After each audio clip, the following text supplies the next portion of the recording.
கஷ்டங்கள் சோதனைகளை நீக்கும் ஆடி சுற்று வழிபாடு. ஆடி தபசு திருவிழா மொத்தம் 12 நாட்கள் நடைபெறுகிறது. இந்த திருவிழாவில் லட்சக்கணக்கான பக்தர்கள் பங்கேற்று வழிபடுவார்கள்.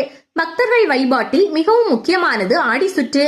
சங்கரலிங்க சுவாமி, சங்கர நாராயண சுவாமி, கோமதி அம்மன் முதலிய சன்னதிகளை உள்ளடக்கிய கோவில் வெளிப்பிரகாரத்தை 108 முறை சுற்றுவதே ஆடி சுற்று ஆகும்.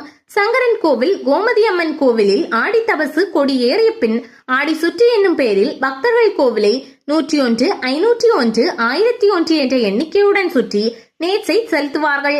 ஆடி சுற்று சுற்றுவதால் ஒரு காலில் நின்று தபசு காட்சியளிக்கும் அம்பாளின் கால்வலியை தாம் ஏற்பதாக பக்தர்கள் நம்புகிறார்கள்.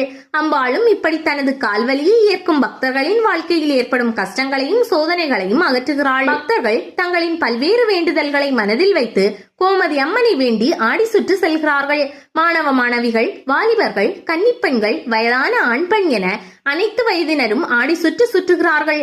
மாணவ மாணவிகள் நன்கு படிக்க வேண்டும், தேர்வில் நல்ல மதிப்பெண் பெற வேண்டும், எதிர்காலத்தில் மருத்துவர், என்ஜினியர், கலெக்டர், போலீஸ் அதிகாரி ஆக வேண்டும் என்று வேண்டி ஆடி சுற்று செல்கிறார்கள்.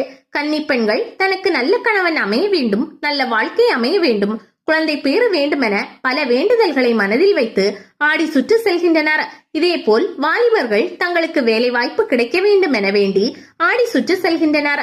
நடுத்தர வயது ஆண் மற்றும் பெண் தங்களின் குடும்பம் மகிழ்ச்சியாக இருக்க வேண்டும், தங்களது குழந்தைகளுக்கு நல்ல வாழ்க்கை அமைய வேண்டும் என்று வேண்டுகிறார்கள். வயதானவர்கள் நோய் நொடியால் அவதிப்படாமல் வாழ வேண்டும் என வேண்டி செல்கிறார்கள். இப்படியாக அனைத்து வயதினருமே தங்களுக்கு தகுந்தாற்போல் கோமதி அம்மனை மனதில் நினைத்தபடி ஆடி சுற்று சுற்றுகிறார்கள். ஆடி சுற்று சுற்றுவதன் மூலம் கோமதி அம்மன் தங்களது வேண்டுதல்களை நிறைவேற்றுவதாக பக்தர்கள் கூறுகிறார்கள். இதற்கு ஆண்டுக்காண்டு அதிகரிக்கும் பக்தர்கள் கூட்டமே சாட்சி. தொடக்க காலத்தில் ஆடி சுற்று செல்பவர்களின் எண்ணிக்கை 100 முதல் 200 வரையே இருக்கும். ஆனால் இன்றோ பல்லாயிரக்கணக்கானோர் ஆடி சுற்று செல்கிறார்கள். ஆடி சுற்று ஒரே நாளில் முடிந்துவிட முடியாது என்பதால் பல பக்தர்கள் சங்கரன் கோவிலில் பல நாட்கள் தங்கி ஆடி சுற்று செல்கிறார்கள். ஆடி தபசு திருவிழா கொடியேற்றம் நடந்த பிறகே பக்தர்கள் ஆடி சுற்று செல்ல தொடங்குவார்கள். ஆடி தபசு திருவிழாவிற்குள் ஆடி சுற்று முடித்துவிட வேண்டும். இதனால் கொடியேற்றப்பட்ட நாளிலிருந்தே பக்தர்கள் ஆடி சுற்று நடக்க தொடங்குவர். இதனால் கொடியேற்றப்பட்டதிலிருந்து கோவிலில் பக்தர்கள் கூட்டம் அலைமோதும். வெளிப்பிரகாரத்தில் பக்தர்கள் ஆடி சுற்று சென்றபடியே இருப்பார்கள். விடுமுறை நாட்களில் கோவிலில் எங்கு பார்த்தாலும் பக்தர்களாகவே காணப்படுவர்.